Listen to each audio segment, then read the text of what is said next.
Hello, hello, good evening, and welcome to Cardinal Dash. So happy to have you here. I'm Daniel Martinez-Krams, joined as always by my favorite, King Jemison, and we have a fun week for you. Really looking forward to our topics. We're going to start it off with some football news. Stanford, a few weeks back, announced that the first ever early enrollees will be joining the program. That's quarterback Ari Patu and defensive back Jaden Slocum. So they're going to come for spring quarter, which starts March 29th. A big step for Stanford. They've never had an early enrollee. The last Power 5 team to not ever have an early enrollee. King, what does it mean for the program? Well, I hesitate to say that it means a whole lot because I think this is very much a product of the strange circumstances we have this year, academically and athletically and everything else at Stanford. Because Stanford is very, very committed to athletes enrolling at the same time as regular students so that they go through NSO, so that their first quarter is fall quarter freshman year, so that they kind of feel integrated into the larger campus community and the larger freshman class community. And I think that's really a strength. Stanford is a place where athletes are not separated from regular students. And I think that that's been meaningful to both of us. We have lots of friends who are athletes, and that's allowed it to feel like more like a friendly job rather than like, an outside media perspective when we're doing this for the Daily and for KZSU and for Dash Sports. But at the same time, it's a huge disadvantage for the football program that they're not able to take advantage of early enrollees. This has been such a big movement in the college football universe. And I mean, you need to look no further than somebody like Jaden Daniels at Arizona State enrolling early, winning that job in spring camp, and becoming a true freshman starter. That's something that simply could not happen at Stanford. I think about Tanner McKee this year in the Oregon game. Would he have started over Jack West had he been able to enroll early and gotten there in the spring and been able to go through at least some of spring practice? I think it probably looks different. But the good news is for both of these guys, I think just enrolling in the spring, even though they won't get all of spring ball if it follows its normal schedule with basically a couple weeks in winter quarter, a couple weeks in spring quarter, but they'll get that back half. And more importantly, they'll get a whole quarter's worth of time with Stanford Strength and Conditioning Program and a whole quarter's worth of time to meet the coaches, to get familiar with the system, and particularly for Ari Patu, who is a quarterback with a lot of upside. I know we criticized Stanford's decision to go with him over Miller Moss, but as a prospect, he's still very talented. Greg Biggins of 24/7 Sports said that he has NFL upside. He just needs to be coached up. Good thing is, apparently he's very coachable, and he's got, an athletic frame that he just needs to grow into. Same thing with Jaden Slocum. He's 6'2", 180 pounds. Definitely want to put a little meat on that bone to become a safety style body. But if he's able to do that, there's definitely room to play in that defensive backfield. So for both of these guys, a wonderful opportunity, and it maybe at least makes Stanford's administration think about doing this in the future. That's the biggest thing for me, and why I think we didn't talk about this topic on the show before now. Because for the longest time, they came up with the announcement, and it was Bernard Muir, the athletic director, saying, "This is pretty awesome. We're glad we can do it. The unique circumstances of the pandemic here." And then last week, David Shaw talks to the media and makes it sound like, hey, this is something we're seriously considering. One reporter asked if this is a one-off or an experiment, and David Shaw was like, well, it's not really either. It's trying out a process. And I think that is going to be key for Stanford if this is something that they can continue into the future. Because it wasn't a football program decision to have Patu or Slocum. It was an administration process that they went through. They looked at their high school. They made sure that they could graduate early and enroll. And they'll be here for spring quarter starting March 29th. I should have mentioned this earlier, but spring football is pushed back until May. So they're going to have that entire spring practice to be with the team and grow. And I think you're making some fantastic points about how important this quarterback competition is going to be. In that same press conference with the media, Shaw said that Tanner McKee is Jack West, but we don't expect it to be finalized until the fall. Now you have one more guy in that ring.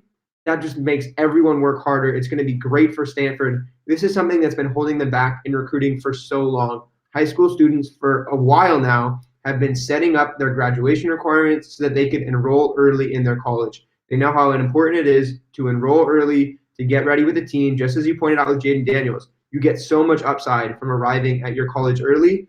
All of these high school students have been preparing for that these are Stanford kids. They're ready.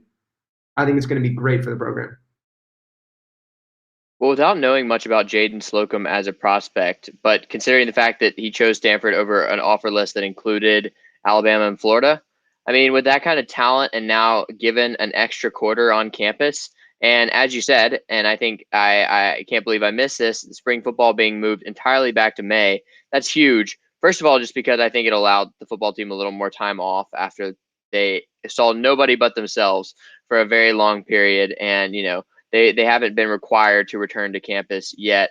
Well, so now this will give them a chance to, hopefully by May, there will be fewer restrictions. One can hope. Don't want to be overly optimistic, but I think with the vaccine rollouts, it's at least possible that the community spread has lessened to the point where spring football practice is at least fairly normal.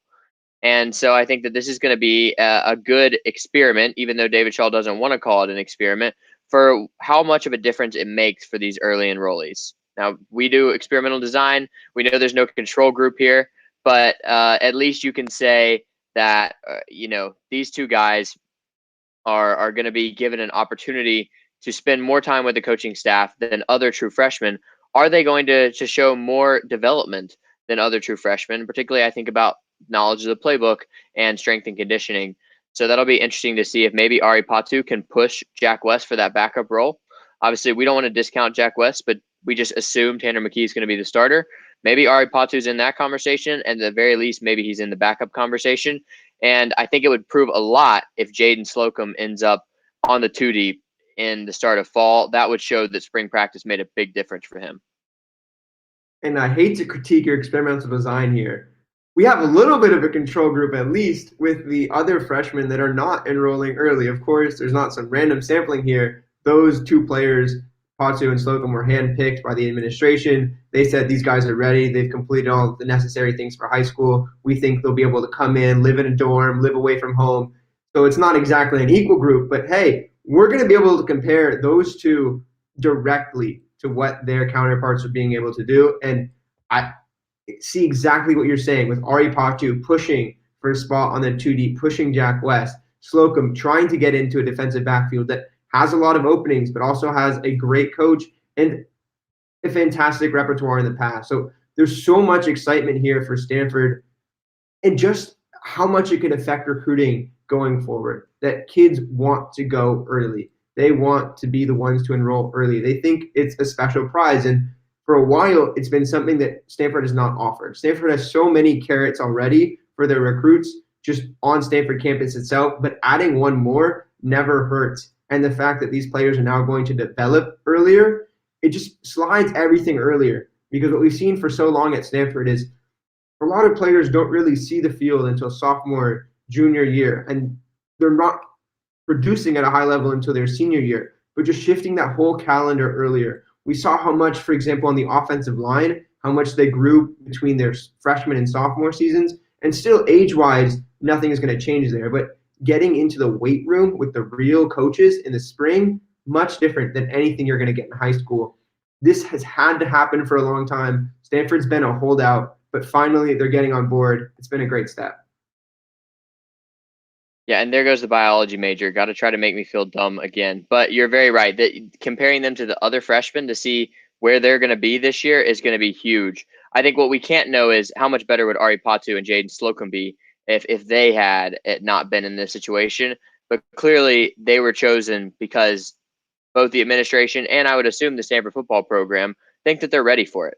And I think it's also, as you said, it's just such a big thing for quarterback recruiting in particular, because with the way that quarterback battles have taken shape and where with people transferring out, I mean, a true freshman who thinks he deserves to start or even deserves to start in year 2 wants to get that extra quarter of reps and wants to get that opportunity to prove himself early on, maybe before the depth chart is so entrenched. Because we know that at all positions, there's a hierarchy of reps. The first team guys are going to get the most, second team, obviously the second most. And then beyond that, you're just kind of looking to get out there as much as you can. It's a lot harder to learn the playbook. It's a lot harder to really get your body ready and your mind ready for what it looks to be playing at full game speed.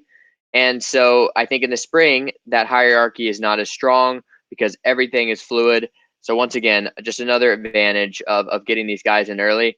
I think that the question will be, is Stanford's administration willing to offer this kind of flexibility in the future? Because, like I said, they're very committed to the freshman experience, and that includes athletes. And I think that they're going to kind of have to let go of this if Stanford's football program is going to be able to take advantage of early enrolling. And as we've said many times, Stanford's administration has not always been the most supportive of athletics, and particularly in the case of football, that can hold them back. It has, hopefully, and this is a lot of pressure to put on Patu and Slocum, but hopefully they're able to live up to expectations, adhere to whatever guidelines have been given to them, and establish a good norm for the program. This would be a huge step, as we've been saying. But transitioning here now to basketball, a very different program, but one playing with a lot of heart right now, and that was on full display in that incredible win over UCLA in overtime. King, a lot of factors went into that game. I want to ask you, was the win a result of talent or sheer determination? Usually, I would say that Coach Hass's teams are built on invested, tough, selfless. I think that's the team mantra, that they're all about determination and toughness and floor burns and just playing harder than their opponent. And that shows up in the way they play defense in particular, that they're going to make you work for every bucket. This year, talent has become a little more of a part of Stanford's roster. I mean, you've got a top 5 recruit in Zaire Williams. You've got Oscar da Silva, who's turned himself into an NBA guy. Bryce Wills, Dejon Davis, Spencer Jones. These guys also have potential NBA futures because of their athleticism. And yet, in this game, that talent was largely missing. I mean, 3 of those guys that I just mentioned weren't there. And, you had Mike O'Connell out there playing big minutes as the starting point guard. You had Spencer Jones kind of going from a secondary role to definitely a primary scorer. If you just look at Stanford starters, Lucas Kasunas out there, along with Jaden Dallaire. Jaden Dallaire has kind of played in a starting role over the past couple of weeks. He's been an admirable sub for Davis and Wills. But Lucas Kasunas barely played early on this season. And then he came out and was a starter in this game and had a career high in points with 9 and 7 rebounds as well. I mean, you just saw a lot of guys step up and give better than average performances. And collectively, that was enough to beat a very good UCLA team. And the biggest, note of congratulations and honestly the biggest nod to Coach Hass's program is the way they were willing to finish this game. When in the second half, they controlled the game, but just kind of kept letting leads dwindle, eventually end up in overtime, control most of overtime. And then UCLA finally takes the lead very late. You think there's no chance. Jaden Dallaire kind of throws up a prayer that's blocked out of bounds. But the Stanford sideline, and particularly the players on the court, never gave up. And they never believed that the game was over, even with 0.8 seconds left. A beautiful inbounds play drawn up by Coach Hass. And I think that was just a wonderful vindication for him because I think he's not necessarily known as an X and O's coach, but we saw the X and O's right there, and it won Stanford a game. And Oscar da Silva should be the Pac-12 Player of the Year right now. Absolutely. And just one more note on that last play. They had run that in practice, I think 1-2 days earlier, and gotten it wrong. Coach Hass shared this just incredible story in the post-game press conference and just basically said, hey, we weren't running it right. These are all Stanford students. I taught them. They were able to get it in the game. He told them that I don't know if I'm going to have my timeouts to be able to go over it day of. Sometimes you're just going to have to be able to run it.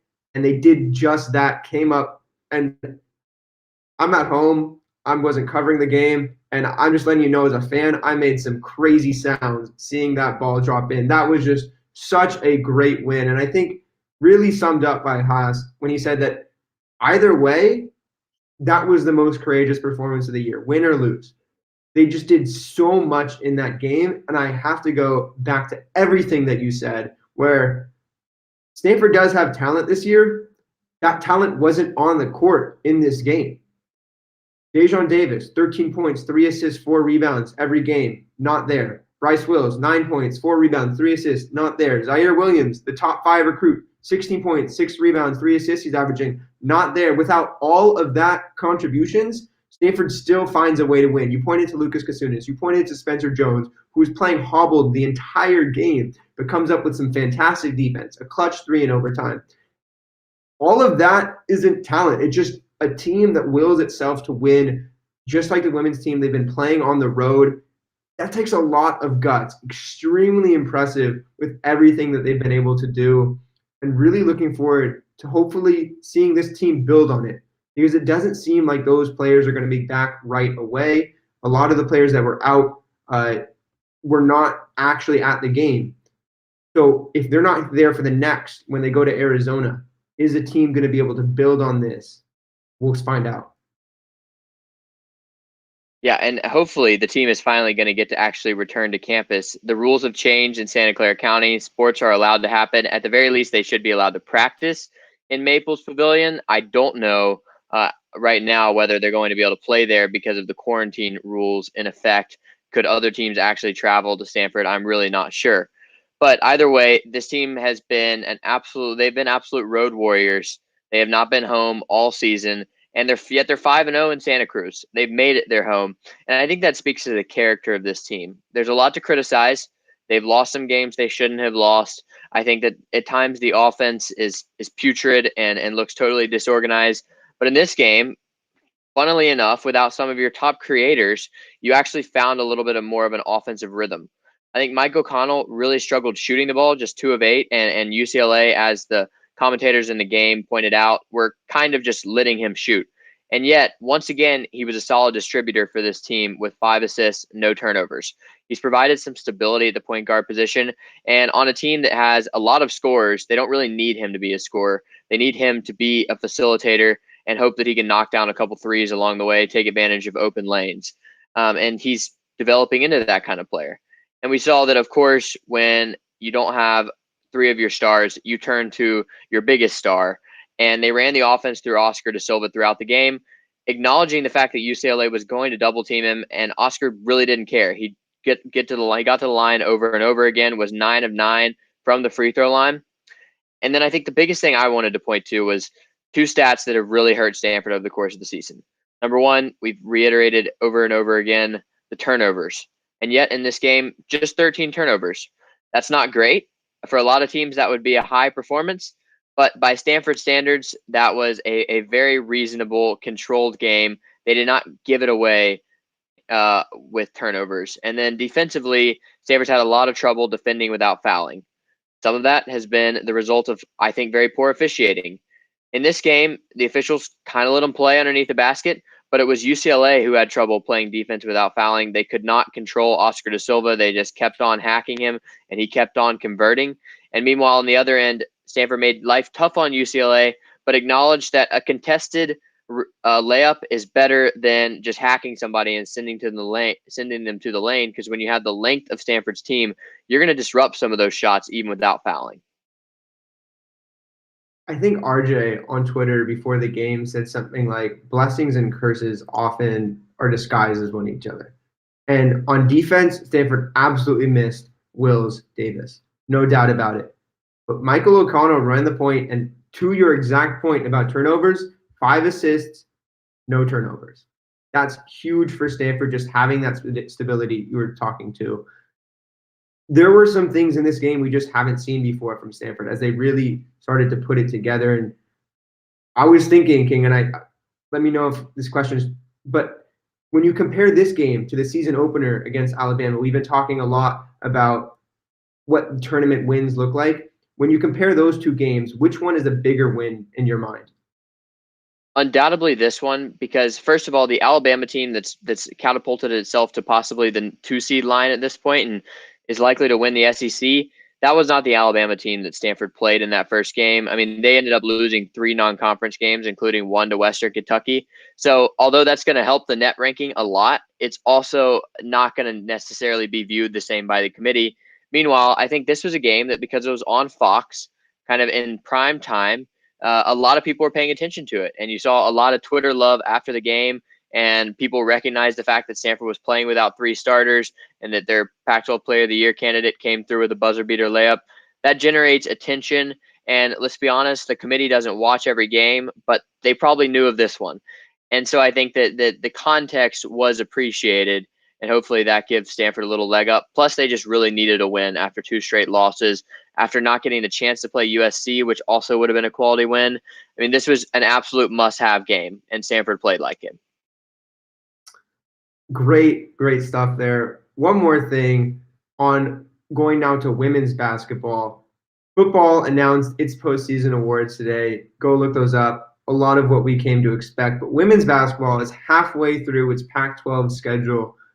And the question I wanted to ask was, who's your MVP? If you're giving out one award right now, who's it going to?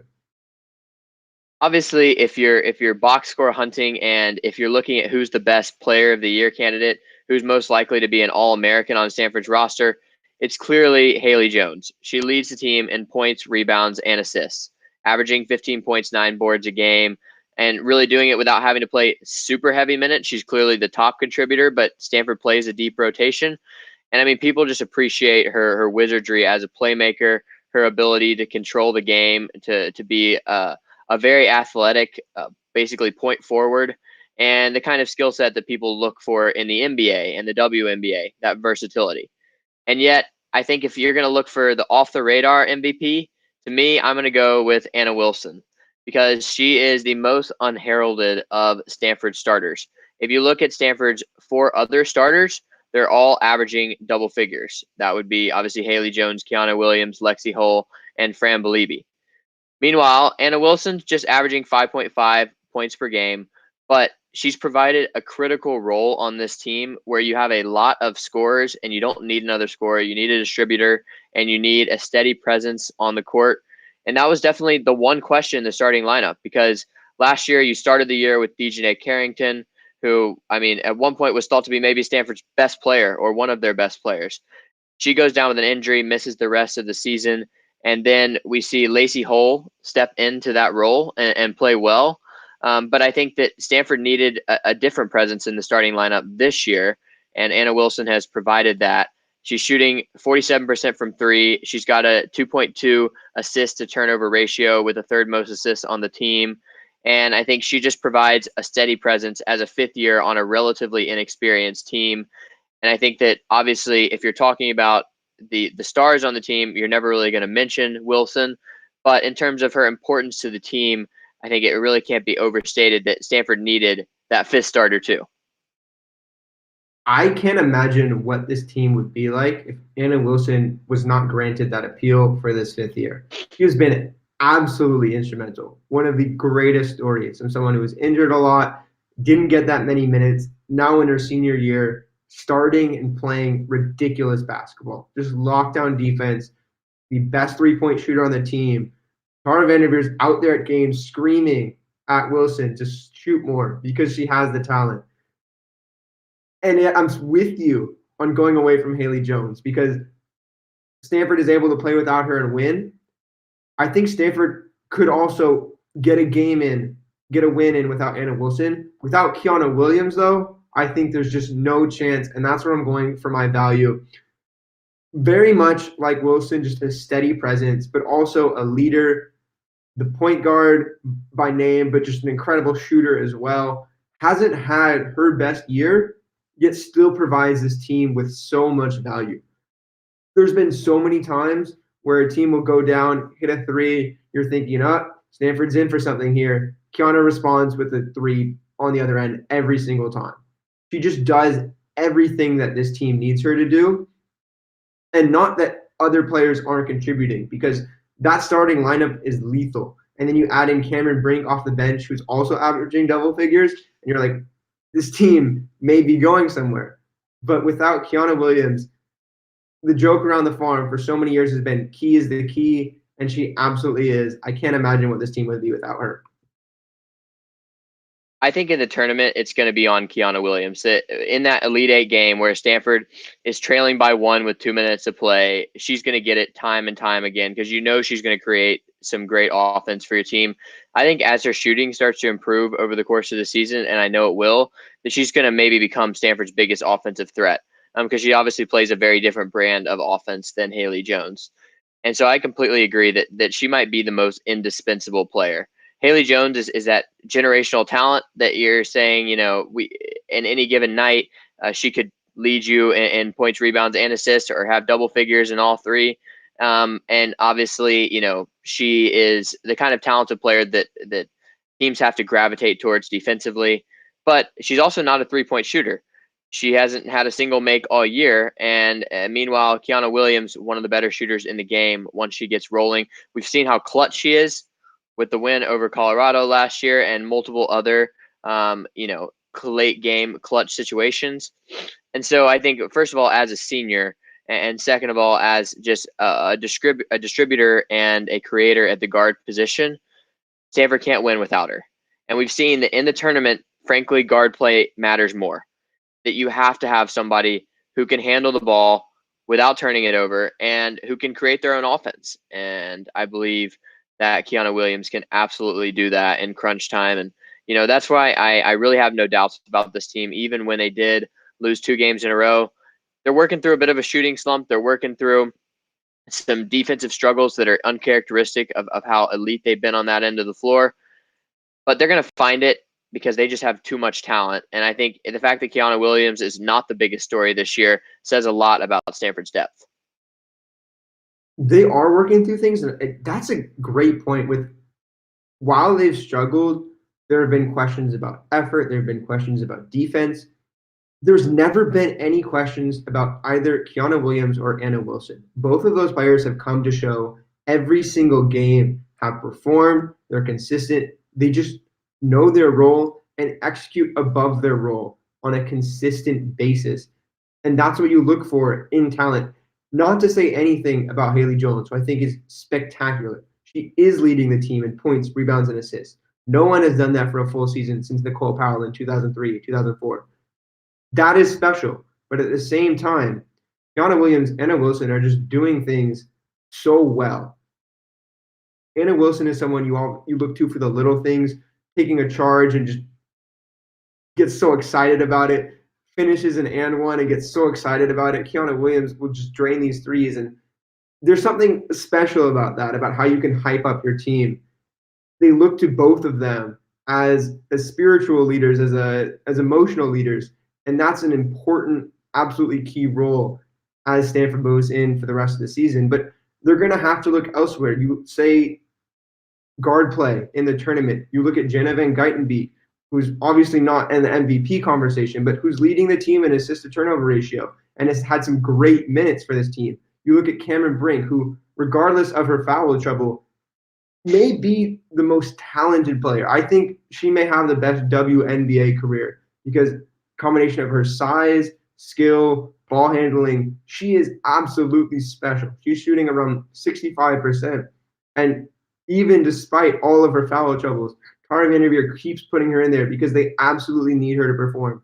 This team has so many different pieces, and we're going to watch them go up to Washington this week. Really excited for those matchups, playing Washington State twice. And this is not the Washington State team we've seen in the past. Stanford has never lost to Washington State in 67 tries, which is a stat that absolutely blows my mind. But we're going to see a team that's been in the AP Top 25, that's sitting at 5th in the conference, and now Stanford has to play them twice and then go to Washington. This is just a fearless team. They've been on the road. They've taken classes on the road. And that's why I'm going back to Kiana Williams, Anna Wilson, the senior leaders who have just done so much for this team. Daniel, you know this team as well as anyone. What do you see them needing to improve over the stretch? And like, what is that stat, that indicator that you're going to look at to say, okay, I think this team is in NCAA tournament shape? Or conversely, what we hope not, I think this team could be, susceptible to an upset in the tournament. For Stanford, it's going to be about that rebound margin. They had just one game all year where they've lost. That was against the UCLA, where they just fell apart on the offensive glass. I think if they're consistently winning the interior, they've had so many more points in the paint. They've had such great defensive games. If Stanford is locking it down on defense, that's how they get into the tournament. They have the offensive weapons. Tara Vanderveer always likes to say she recruits players for offense, but she expects them to be able to perform on defense. So if they're getting the job done on the glass, I think the ceiling is so high for this team, and why around the program there's still so much excitement despite some of the lapses these past few weeks. with that, I think we've reached the end of our episode. A fantastic edition of Cardinal Dash. Thank you all so much for being with us. Please, if you like us, follow us, Facebook, Twitter, Instagram, TikTok, at Dash Sports TV. Go to our website, dashsports.tv. I think that's all. For King Jemison, I'm Daniel Martinez-Krams. Have an absolutely great night.